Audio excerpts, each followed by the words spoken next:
రాష్ట్ర వ్యాప్తంగా తెలంగాణకు సంబంధించి మున్సిపల్ ఎన్నికల ప్రచారం జోరుగా కొనసాగుతోంది. ప్రచారానికి ముగింపు గడువు సమీపించడంతో అన్ని పార్టీలు ప్రచారం మరింత ముమ్మరం చేశాయి.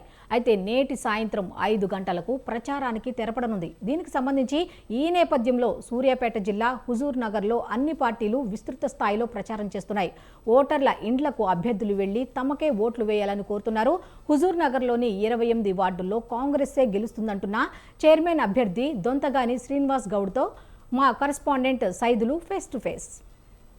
వ్యాప్తంగా జరుగుతున్నటువంటి మున్సిపాలిటీ ఎన్నికల నేపథ్యంలో కూడా ప్రధాన పార్టీలతో పాటు పలు పార్టీలు కూడా హోరెత్తిస్తున్నటువంటి పరిస్థితి, ప్రచారంలో హోరెత్తిస్తున్నటువంటి పరిస్థితి కనిపిస్తూ ఉంది. ముఖ్యంగా కూడా ఉమ్మడి నల్గొండ జిల్లా వ్యాప్తంగా ఉన్నటువంటి అన్ని మున్సిపాలిటీలలో కూడా ప్రచారము నేటితో ముగియడంతో కూడా అభ్యర్థులు ఎవరైతే ఉన్నారో ఇప్పటికే గెలుపు దిశగా కసరత్తు ముమ్మరం చేస్తున్నటువంటి పరిస్థితి చూస్తూ ఉన్నాము.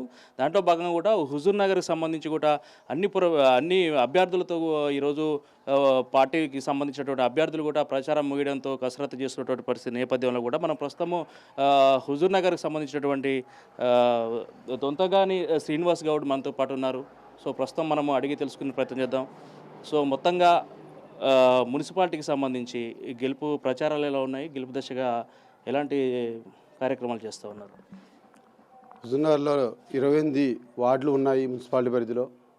ఈరోజు 28 వార్డులు కూడా ఖచ్చితంగా మిత్రపక్షాలతో కలుపుకొని 28 వార్డులు కూడా ఖచ్చితంగా గెలిచే పరిస్థితులు ఎక్కువ శాతం ఉన్నాయి.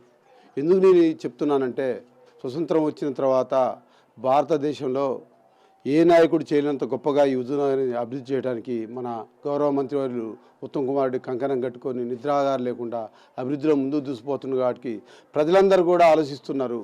మనకు అభివృద్ధి ముఖ్యం, ఎవరు బతుకులు వాళ్ళు బతుకుతున్నాము, అభివృద్ధి ముఖ్యం అనే ఉద్దేశంతోనే ప్రతి ఒక్కరు కూడా కాంగ్రెస్ పార్టీకి ఓటేయాలి, ఉత్తమ్ కుమార్తో ఇంకా నిధులు తెప్పించుకొని ఇంకా ఈ హుజూర్ నగర్ మున్సిపాలిటీని అభివృద్ధి చేయాలని ఆక్షణ చేస్తూ ప్రజలు ఒకే నిర్ణయంతో అందరూ కూడా ఏకీభవించి 28 వార్డులు కూడా ఖచ్చితంగా గెలవాలని కోరుకుంటున్నారు.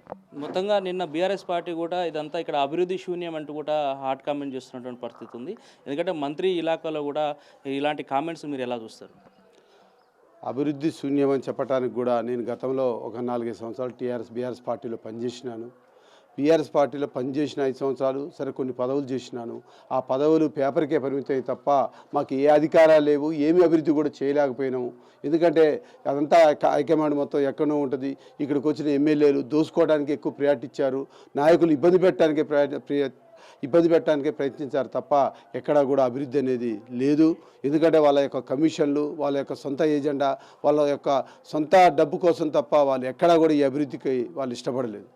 ఇప్పుడు మళ్ళీ కాంగ్రెస్ పార్టీ మున్సిపాలిటీకి సంబంధించి కూడా అధికారంలో వస్తే ఎలాంటి హామీలు నెరవేరుస్తూ ఉన్నారు? ప్రస్తుతం ఉన్నటువంటి అభివృద్ధి కార్యక్రమాలు ఎలా చేపడతారు సార్? ఈరోజు ఒకటే చెప్తున్నాను, రాష్ట్ర వ్యాప్తంగా ఒక విషయం కూడా ఆలోచించాలి. రాష్ట్ర వ్యాప్తంగా కూడా ఈరోజు ఇళ్ల పంపిణీ కార్యక్రమం కొన్ని దుక్కులో జరిగింది. ఈరోజు హుజూర్ నగర్, సూర్యాపేట జిల్లా హుజూర్ నగర్ మున్సిపాలిటీ పరిధిలో సుమారు 2120 ఇళ్ల పంపిణీ కార్యక్రమం కూడా జరగబోతుంది ఒక నెల రోజుల్లో. దానికోసం మా మంత్రి గారి యొక్క తపన మామూలుగా లేదు. ఈరోజు కూడా 99% పూర్తయినాయి. నాకు తెలిసి ఒక నెల రోజుల్లో ప్రతి ఒక్క పేదవాడికి హుజూర్ నగర్ మున్సిపాలిటీల పరిధిలో ఇల్లు లేని ప్రతి ఒక్క పేదవాడికి కూడా ఇల్లు ఇచ్చే పరిస్థితులు 100% ఉన్నాయి. మేము ఈరోజు ప్రతి ఒక్కరూ కూడా కాంగ్రెస్ అభ్యర్థి వార్డులలో సగర్వంగా చెప్తున్నాము. మీకు ఖచ్చితంగా మేము ఇల్లు ఇవ్వగలుగుతామని గుండెల మీద చేసుకొని చెప్పగలుగుతున్నాం. ముఖ్యంగా ఉన్నటువంటి నేపథ్యంలో కూడా ఇక్కడ కాంగ్రెస్ పార్టీ నుంచి 3 కూడా ఆశావాహులు అనేది కూడా బయట బాగా టాక్ నడుస్తూ ఉంది. దీంట్లో ఎవరు ముందుండబోతారు, ఎట్లా అసలు పరిస్థితి? కాంగ్రెస్ పార్టీలో అది మా జాతీయ పార్టీ, సహజం కొన్ని ఉంటూనే ఉంటాయి. ఇవన్నీ ఏం కాదు. గౌరవ మంత్రివర్యులు వారి ఆదేశాలు, వారి యొక్క ఆలోచన విధానం, ఎవరైతే బాగుంటారు, ఎవరైతే చేయగలుగుతారు, ఎవరైతే సమర్థులు అని అందరికీ తెలుసు.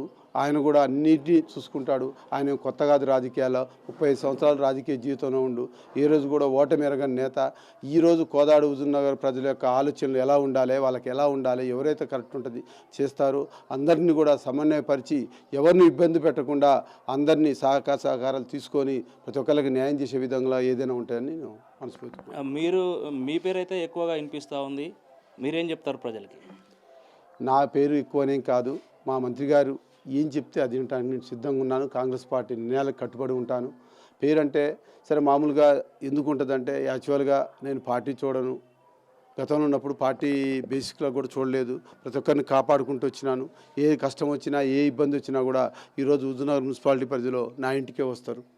ఖచ్చితంగా ఏ సర్వేలైనా ఏ రిపోర్ట్లైనా కూడా ఈరోజు కాంగ్రెస్ పార్టీ ఏ సర్వే చేయించుకున్నా పెద్దలు ఏ నిర్ణయం తీసుకున్నా కూడా నేను కట్టుబడి ఉంటానని, అలాగే సరే పబ్లిక్ ఏది కోరుకుంటే అది మంత్రివర్యులు ఖచ్చితంగా నెరవేరుస్తారని నేను మనస్ఫూర్తిగా ఆశిస్తున్నాను.